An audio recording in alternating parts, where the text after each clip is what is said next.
Welcome to special analysis. నేను రమ్మ మండవ. ఈ రోజు అనాలిసిస్లో భాగంగా మనం తీసుకోబోతున్న టాపిక్ ఏంటంటే యార్లగడ్డ వర్సెస్ వంశీ, గన్నవరంలో ఏం జరుగుతోంది అనేది.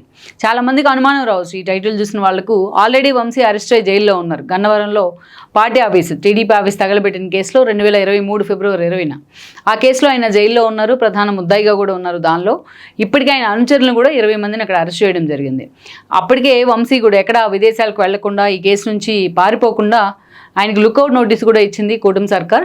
సో ఈ క్రమంలోనే వంశీ అరెస్ట్ ఎప్పుడు అనేది గత 6-7 నెలలుగా కూటమి సర్కార్ ఏర్పడి చంద్రబాబు నాయుడు ముఖ్యమంత్రి అయిన దగ్గర నుంచి కూడా జరుగుతున్న చర్చ ఏంటంటే ఎప్పుడు వంశీని అరెస్ట్ చేస్తుంది ప్రభుత్వం అనే విషయంలో మాత్రం కొంత అసహనం ఉంది ఆ పార్టీ క్యాడర్లో, ఎస్పెషల్లీ టీడీపీ క్యాడర్లో. ఎందుకంటే వంశీ చేసిన అరాచకాలు అలా ఉన్నాయి. జగన్మోహన్ రెడ్డి టీడీపీ నుంచి గెలిచినా ఆయన కొద్ది రోజుల్లోనే కొడాలి నాని సాయంతో జగన్మోహన్ రెడ్డి పంచం చేరారు. అక్కడి నుంచి కూడా ఆయన ఆ స్థాయిలో ఒక వెండెట్టా పాలిటిక్స్ తరహాలో ఆయన వ్యవహరించిన తీరు, ఏకంగా భువనేశ్వర్ క్యారెక్టర్ని అసాసినేషన్ చేసేలాగా, లోకేష్ పుట్టుకునే అవమానించేలాగా ఆయన మాట్లాడడం జరిగింది. చంద్రబాబు నాయుడిని కూడా టార్గెట్ చేస్తూ ఆయన ఎన్నోసార్లు తన స్థాయి మించి మాట్లాడిన సందర్భాలు ఉన్నాయి. అందుకే కొడాలి నాని ఈయనకంటా ముందెళ్ళి ఈయనకన్నా ఎక్కువగా మాట్లాడినా బట్ కొడాలి నాని కంటే 2 ఆకులు ఎక్కువ చదివినట్టు వంశీ మాట్లాడుతూ వచ్చాడు. సో అలాంటి వంశీ ఎప్పుడైతే కూటమి ప్రభుత్వం ఏర్పాటైందో ఆ వంశీని ఎలాగైనా సరే అరెస్ట్ చేయాలనేది కూటమి వైపు నుంచి, కూటమి మీద ఉన్న ప్రెజర్ కార్యకర్తల వైపు నుంచి. అందుకే వంశీ అరెస్ట్ విషయంలో కావచ్చు, కొడాలి నాని లాంటి వాళ్ళ కేసుల విషయంలో కావచ్చు, కుటుంబ ప్రభుత్వం మీద ఆ పార్టీ క్యాడర్ నుంచి, ఎస్పెషల్లీ టీడీపీ క్యాడర్ నుంచి ప్రెజర్ అయితే ఉంది. సో ఎట్టకేలకు ఈ రోజున గన్నవరం కేసు కావచ్చు, సత్యవర్ధన్ లాంటి వాళ్ళని కిడ్నాప్ చేసిన వ్యవహారం కావచ్చు, ఇలాంటి ఎపిసోడ్లో వంశీని అరెస్ట్ చేయడం జరిగింది ఏపీ పోలీసులు హైదరాబాద్లో ఆయన్ని. అదేవిధంగా రిమాండ్ కూడా ఇచ్చింది కోర్టు. ఇక రిమాండ్ నుంచి మా కస్టడీకి ఇవ్వాలని కూడా ఈరోజు పోలీసులు కోరుతా ఉన్నారు వంశీని. అదంతా ఒక ఎత్తు అయితే ఈరోజు వంశీ వర్సెస్ యార్లగడ్డ. ఎప్పుడైతే వంశీ అరెస్ట్ జరిగిందో అప్పుడు ఈరోజు వన్ సైడెడ్గా వైసీపీ శ్రేణులు సోషల్ మీడియాకి ఎక్కే ప్రయత్నం చేస్తున్నాయి. వంశీ అరెస్ట్ అక్రమం, అన్యాయం అంటూ కూడా మాట్లాడుతున్నాయి.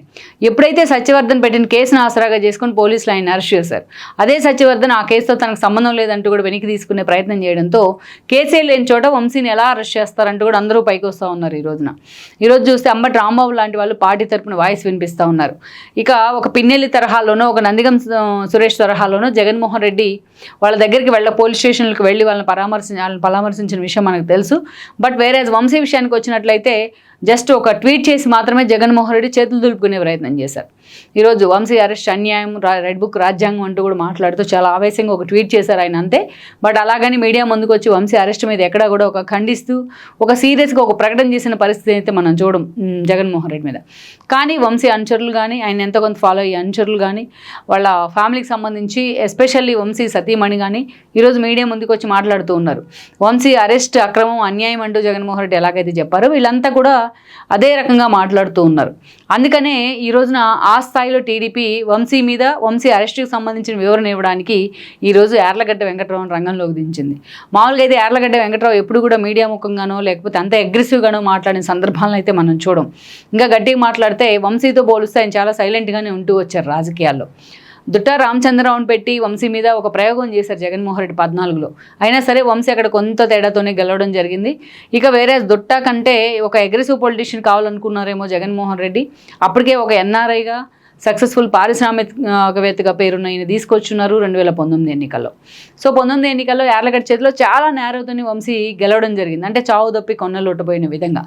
ఇక ఆ తర్వాత కొద్ది రోజులకే కేసుని కొడాలి నానితో కలిసి ఆయన వైఎస్ఆర్సీపీలో చేరారు టీడీపీ నుంచి గెలిచినప్పటికీ 19లో. అప్పటి నుంచి కొడాలి నాని కంటే 2 ఆకులు ఎక్కువే చదివినట్టుగా ఆ స్థాయిలో రెచ్చిపోతూ అటు తన వెంట నడిచిన టీడీపీ శ్రేణిలో కూడా తనంటే అసహ్యం కలిగించేలాగా చేసుకున్నారు. ఇక వంశీ ఉంటే తనకు పార్టీలో టికెట్ ఉన్నదని గ్రహించి ఆఖరకు ఎన్నికలకు ముందు లోకేష్ పాదయాత్రలో భాగంగా యార్లగడ్డ వెంకట్రావు కూడా టీడీపీ జెండా కప్పుకున్నారు. విత్ ఇమీడియట్ ఎఫెక్ట్ ఆయనకి టీడీపీ టికెట్ ప్రకటన చేసింది. లోకేష్ గన్నవరంలోనే ఆయన పార్టీలో చేర్చుకున్నారు కూడా తన పాదయాత్రలో భాగంగా. సో ఈ రోజు వంశీ వైపు నుంచి, వంశీ అనుచరుల వైపు నుంచి, వంశీ ఫ్యామిలీ వైపు నుంచి వస్తున్న విమర్శలకు సమాధానం చెప్పేందుకు ఏకంగా యార్లగడ్డ వెంకట్రావుని పూర్తి స్థాయిలో టీడీపీ రంగంలోకి దించింది. ఈ రోజున గతంలో జరిగిన ఇష్యూస్ అన్నింటినీ కూడా మీడియా ముందు పెడతంలో కానీ, గతంలో ఎలాగైతే భువనేశ్వర్ని అవమానించారు, ఎలాగైతే లోకేష్ పుట్టుకుని దుర్భాషలాడుతూ మాట్లాడారు, ఎలాగైతే చంద్రబాబు నాయుడు కన్నీళ్ళకి కారణం అయ్యారో ఆ అంశాలను ఒక్కొక్కటిగా యార్లగడ్డ వివరిస్తూ వస్తూ ఉన్నారు ఈరోజు మీడియా ముందు. అంతేకాదు వైసీపీ ఒక కౌంటర్ ఇస్తే యార్లగడ్డ లాంటి వాళ్ళు ఈరోజు 2-3 కౌంటర్లు ఇస్తూ ఉన్నారు. పార్టీ ఆఫీస్ తగలబెట్టిన కేసులో ఎలా ఉంది, ఎందుకు తగలబెట్టారు, సత్యవర్ధన్ కిడ్నాప్ ఏంటి, ఆయన ఎలా హింసించారనే అంశాలతో పాటు టీడీపీ తన మాట వినని టీడీపీ కేడర్ని కూడా అదే స్థాయిలో వంశీ 5 ఏళ్ల పాటు హెరాస్ చేసిన అంశాలు కూడా ఈరోజు ఒక్కొక్క దారుణాలన్నీ కూడా వెలుగులోకి వస్తూ ఉన్నాయి. అందుకే అటు బుద్ధా వెంకన్న లాంటి వాళ్ళు, కొనకల నారాయణ లాంటి వాళ్ళు మాట్లాడుతున్నా వంశీ ఆగడాలకు చెక్ పెట్టాలంటే ఆయన వల్ల సఫర్ అయిన యార్లగడ్డే కరెక్ట్ అని టీడీపీ అధిష్టానం భావిస్తోంది. అందుకే ఈరోజు యార్లగడ్డ వెంకట్రావుని పూర్తి స్థాయిలో రంగంలోకి దించే ప్రయత్నం అయితే జరుగుతూ ఉంది. మరి వంశీ అనుచరులు కానీ, వంశీ ఫ్యామిలీ మెంబర్స్ కానీ, వైసీపీ శ్రేణులు కానీ, ఆయన అభిమానులు కానీ అడుగుతున్న ప్రశ్నలు అన్నిటి కూడా ఈరోజు యార్లగడ్డే సమాధానం చెప్పుకున్నారు. ఒక మాటలో చెప్పాలంటే ఈరోజు యార్లగడ్డ వంశీ అరెస్ట్ను సమర్థిస్తూ సోలోగా పెర్ఫామ్ చేసే ప్రయత్నం అయితే చేస్తూ ఉన్నారు. పార్టీ కూడా ఆ స్థాయిలో యార్లగడ్డను అయితే ఈరోజు పూర్తి స్థాయిలో ముందుకు నెట్టే ప్రయత్నం చేస్తోంది వంశీని టార్గెట్ చేసేందుకు.